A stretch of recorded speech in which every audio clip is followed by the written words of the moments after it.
আমি হাৰিয়ামুখ নিবাসীৰ কালি আমাৰ গাঁৱৰ পৰা মোৰ ভাগিন এজনীও আছে মেডাম মেহফিল চাম বুলি আহি এতিয়ালৈকে নিৰুদ্দেশ হৈ আছে। আমি বিচাৰ খোজাৰ কৰিছোঁ তেওঁলোকৰ লগত হাতত থকা মোবাইলবোৰ ছুইচ অফ হৈ আছে। আমি কোনো ধৰণৰ যোগাযোগ কৰিব পৰা নাই। কিন্তু আমি বয়স প্ৰায় 15 বছৰ, গোটেই চাৰিওজনে 15 বছৰ একেলগে পঢ়ে।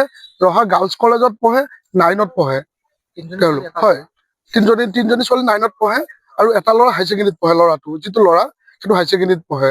এতিয়া আমি ৰহা থানাৰ লগত যোগাযোগ কৰিছোঁ। তেওঁলোকেও আমাক বৰ্তমান সমৰ্থন কৰি আছে। তেওঁলোকেও বিচাৰ খোজা কৰিছে, কালি বহুত কষ্ট কৰিছে আমাৰ লগত। এতিয়া আমি আশাবাদী তেওঁলোকে যাতে আমাক আৰু অকণমান সহায় কৰি ছোৱালীকেইজনী পোৱাত অলপ সহায় কৰি দিয়ে। আমাৰ তেনেকুৱা সন্দেহ কৰিবলগীয়া সেই খৰাঙা ছোৱালীজনীৰ ওপৰত আছে, যিজনী ছোৱালীয়ে গৈ পেলাই আমাৰ তাতে দুদিন থাকি আহিলে লগৰ ছোৱালী ঘৰত। থাকি অহাৰ পিছত ছোৱালীজনীও চুইচ অফ আৰু বাকী আমাৰ ইহঁতৰো চুইচ অফ। কোনো ধৰণৰ যোগাযোগ পোৱা নাই। 3টা মোবাইল আহিছে, 4টা মানুহ 3টা মোবাইল আহিছে লগত, গোটেইকেইটা অফ। একে টাইমত আমাৰ লগত কোনো যোগাযোগ কৰা নাই। আমাৰ লগত কোনো যোগাযোগ কৰা হোৱা নাই। আমাৰ ছোৱালীজনীৰ ওপৰত সম্পূৰ্ণ সন্দেহ আছে। ছোৱালীজনী কামপুৰৰ ছোৱালী, কিন্তু ইয়াতে আপোনাৰ পেহীয়েকৰ ঘৰত থাকে। সেইখিনিয়ে আমি আশাবাদী। আমাক থানাই অকণমান আৰক্ষীয়ে সহায় আশা কৰিছোঁ। আমি ভাবিছোঁ সেইটো কথা ভাবিছোঁ, যিহেতু আমাৰ ছোৱালীজনী বা এই ছোৱালীকেইজনী একে সৰু ছোৱালী। তেওঁলোকে বেয়াটো ভাবিবই নোৱাৰে। তেওঁলোকক কোনোবাই হয়তো বেয়া ৰাস্তাত নিব লাগিব, বেয়া পথত আগবঢ়াই নিব লাগিব। হয়, প্ৰলোভন হিচাপে লৈ গৈছে তেওঁলোকক।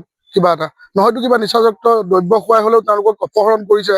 তেনেকুৱা কিবা এটা 100% আছে বুলি মই ভাবোঁ। খৰাগাঁও যিগৰাকী ছোৱালী, তেওঁৱে আজি দুদিন ধৰি পিনে আমাৰ হাৰিয়ামুখতে তেওঁ থাকি খাই বৈ থাকি তেওঁ কালি প্ৰলোভন হিচাপে তেওঁলোকক আনি কালি দিনৰ 1টা বজাত লৈ আহিলে। আৰু অনাৰ পাছত কালি দিনৰ 1টা বজাৰ পৰা আমাৰ ঘৰলৈ যিহেতুকে যোৱা নাই, আমি প্ৰায় এতিয়ালৈকে বৰ্তমানলৈকে যোৱা নাই। তথাপিও আমি 5মান বজাত আমি যেতিয়া অনুসন্ধান কৰি গম পাওঁ তেওঁলোক নাই বুলি গম পোৱা বিচাৰ খোজা কৰি আমি ৰহা থানাত কথাটো অৱগত কৰোঁ।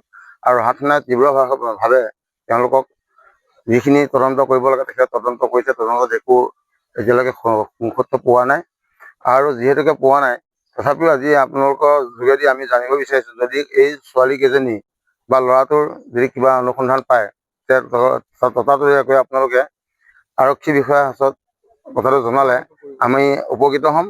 আৰু লগতে ৰহা থানাৰ পৰাও আমি আশা কৰিছোঁ যে তেখেতলোকক তীব্ৰভাৱে বস্তুটো এই বিষয়টো চালি জাৰি চাই গোট সহকাৰে লৈ আমাক যে অকণমান উপকৃত কৰি দিয়ে, আমি গৃহস্থীখিনি যে আমি শান্তিৰে বসতি কৰিব পাৰোঁ।